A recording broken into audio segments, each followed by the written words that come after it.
Bonjour à toutes et à tous, c'est Carbone23 et on se retrouve comme tous les mercredis à 17 h pour les 5 actus de la semaine. Entre Yamaha qui fait une grande campagne de rappel sur plus de 30 000 motos, un nouveau radar encore plus précis qui devrait arriver très bientôt en France et Aprilia qui se lance dans la gamme 400, le programme est comme d'habitude assez chargé et c'est ce qu'on va voir aujourd'hui. Avant de commencer, j'aimerais vous remercier pour toute la force que vous m'avez apportée suite à ma dernière vidéo, même s'il y a quand même quelques gros débiles qui sont venus me dire « Ouais mais du coup si le vendeur il t'a remboursé, ben c'est un titre putaclic qui t'a pas arnaqué !» Alors écoute-moi bien espèce de tête de babouin albinos, tant qu'il m'a pas remboursé et que moi j'ai pas reçu l'argent sur mon compte, je pars du principe que cette personne m'a arnaqué. Voilà, hein, c'est un peu le principe de base quoi. J'en profite d'ailleurs pour passer un petit message à tous les Jean-Michel mécanique expert canapé du dimanche qui m'ont dit « Ouais mais c'est normal, c'est une R6 d'occasion, t'avais qu'à l'acheter neuf si tu voulais une R6 en bon état. » Bah écoute, puisque t'es mon banquier, y a pas de souci, tu me files 14 000 balles ou alors t'appelles Yamaha pour qu'il m'en donne une, mais bon voilà, à partir de ce moment-là, comme tu ne l'es pas, bah ta gueule, voilà, hein, vraiment voilà, ferme ta gueule quoi, c'est tout. Bon, outre ces deux spécimens rares, heureusement, vous êtes énormément à me donner beaucoup de force et de courage. D'ailleurs, beaucoup d'entre vous m'envoient sur Instagram plein d'annonces Le Bon Coin justement pour des R6. C'est super gentil de votre part, mais ne vous en faites pas, j'ai peut-être bientôt trouvé la prochaine.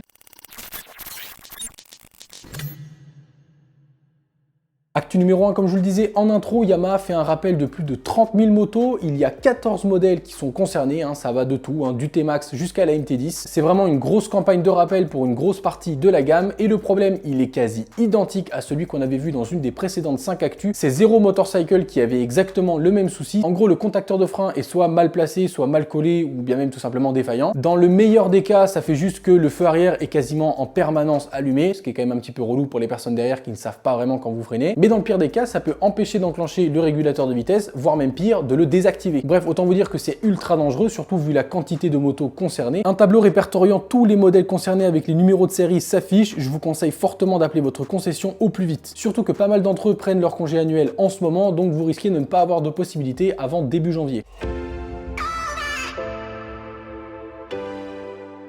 Actu numéro 2, Cambox revient avec une nouvelle génération de leur caméra qui s'intègre dans le casque. Et oui, j'ai bien dit dans le casque et pas sur le casque. Alors certains d'entre vous en ont peut-être déjà entendu parler. Ici, ils reviennent avec 3 nouveaux modèles, la V4, la V4 Plus et la V4 Pro. Je vais être 100% honnête avec vous, ils m'avaient contacté il y a de ça 1 an et demi, 2 ans pour que je puisse tester la MK-V3 qui entre-temps a été renommée V3. Et j'ai jamais sorti le test de cette caméra parce que c'était tout simplement abominable. Le prix est exorbitant, la qualité d'image est juste dégueulasse, il faut dire ce qui est. Le son est inexploitable et les finitions, c'est digne de Wish. Hein. Concrètement, voilà, ça pue. Là, j'ai vu qu'ils venaient de sortir une nouvelle version et je me suis dit, let's go, il y a peut-être moyen de le présenter à ma communauté cette fois-ci. Et non, toujours, toujours. Là, je peux rien faire pour vous, les gars, vous faites aucun effort, c'est pas possible. Bon, je vous passe les détails de savoir quelles sont les différences entre tous les modèles. Ça, je vous laisserai aller voir sur leur site internet si vous êtes vraiment intéressé. Mais d'abord, écoutez ce que j'ai à vous dire parce que vous risquez très vite de déchanter. Avant de vous expliquer quoi que ce soit, je vais vous laisser un court extrait que eux ont publié sur leur chaîne YouTube. Bon, en l'occurrence, vous le savez, hein, quand une entreprise publie une image de sa caméra, évidemment, ils vont publier l'image de la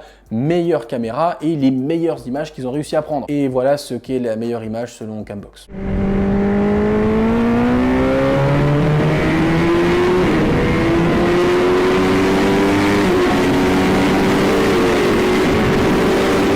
Bon allez, j'arrête le supplice parce que ça c'est censé être leur meilleure caméra, donc la V4 Pro avec plusieurs micros intégrés sur la face avant, du 4K 60 fps, de la stabilisation optique et tout ce que tu veux. Mais j'ai pas besoin d'argumenter, c'est pas beau, l'image n'est pas belle, la stabilisation est quasiment inexistante ou alors il y a un énorme crop. Le son, je pense que ça se passe de commentaires, hein, vraiment. D'habitude, vous le savez, je suis du genre à mettre beaucoup en avant les startups françaises qui innovent dans le monde de la moto, mais là je peux pas les défendre, je peux vraiment pas les défendre, c'est pas bon, je suis désolé, c'est pas bon. Et en plus, le prix est toujours exorbitant. 399 € pour le modèle standard, 459 € pour le modèle V4 Plus et 499 €, 500 balles pour la V4 Pro. Donc pour les images et le son que vous venez de voir. Je suis vraiment désolé, mais à ce niveau-là, c'est limite du foutage de gueule, quoi. C'est de l'arnaque ce truc, c'est pas possible. Je pense que clairement, Cambox veut vous faire payer le concept et c'est un choix marketing. Mais 500 balles pour un truc devant le casque qui plus est, qui vous gêne un petit peu, je trouve, moi après l'avoir testé. Alors évidemment, j'ai pas testé la nouvelle version, la V4, peut-être qu'elle est plus fine, etc. Ça, je sais pas. Mais bon, vu les photos, elle a l'air d'avoir à peu près les mêmes dimensions que la V3 et moi, ça me gênait beaucoup. Bref, moi personnellement, je suis pas du tout convaincu. À vous de me dire ce que vous en pensez par rapport à ce que vous venez de voir. Je vous invite quand même à aller vous renseigner sur leur site si ça vous intéresse, mais sincèrement, moi, je vous la déconseille.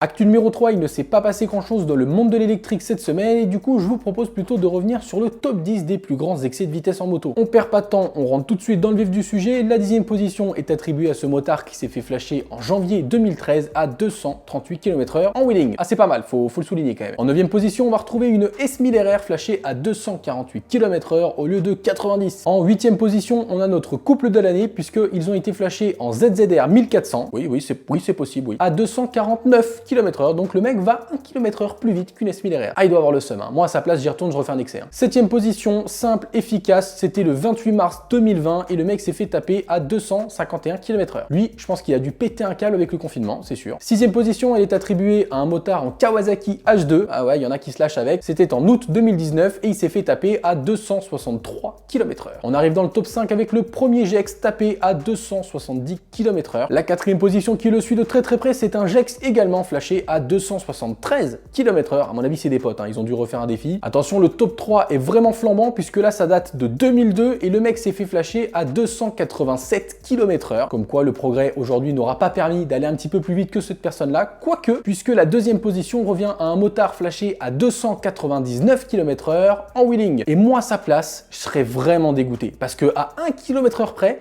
il avait le record, le mec. 300 km/h en wheeling, ça claque. Petite photo souvenir, hop, tu l'encadres, c'est la folie, c'est la folie. Mais non, c'est réservé à l'élite des chauffards puisque là, le top 1, c'est un motard français qui s'est fait taper à plus de 300 km/h en Allemagne sur une des seules portions de route qui avait justement la limitation de vitesse. Ah, c'est dommage, hein. À 2 ou 3 km près, il était bon. Mais là, il a mal calculé le bonhomme. Actu numéro 4, c'est une transition parfaite puisque, comme je vous le disais en intro, un nouveau radar encore plus précis devrait bientôt faire son apparition en France. 1500 mètres, soit 1,5 km de détection, autant de jour comme de nuit, et avec une vitesse max de 320 km/h, donc c'est juste insane, c'est ultra précis, ultra compact. En plus, ça prend une petite photo en automatique, c'est parfait. Pour l'instant, il n'est pas accessible à la police française, mais ça ne saurait tarder, hein, vous le savez. Rien n'est trop beau ni trop cher pour sécuriser nos routes françaises. Les heureux élus pour tester ce nouveau radar, ce sont les Britanniques, et apparemment ça fonctionne très bien. Faut savoir que nous en France, le meilleur radar qu'on ait pour l'instant, si je ne me trompe pas et que mes recherches sont bonnes, c'est le TrueSpeed SE qui lui a une portée de 640 mètres avec une vitesse max à 300 km/h. Donc voilà, hein, on est un petit peu jaloux, on aimerait bien avoir le même petit pistolet que nos copains britanniques, ce serait cool. Non, en vrai on les vanne, mais bon, il faut savoir que ce genre de pistolet radar sert vraiment à choper les mecs qui font des gros excès de vitesse, donc qui sont réellement des dangers publics.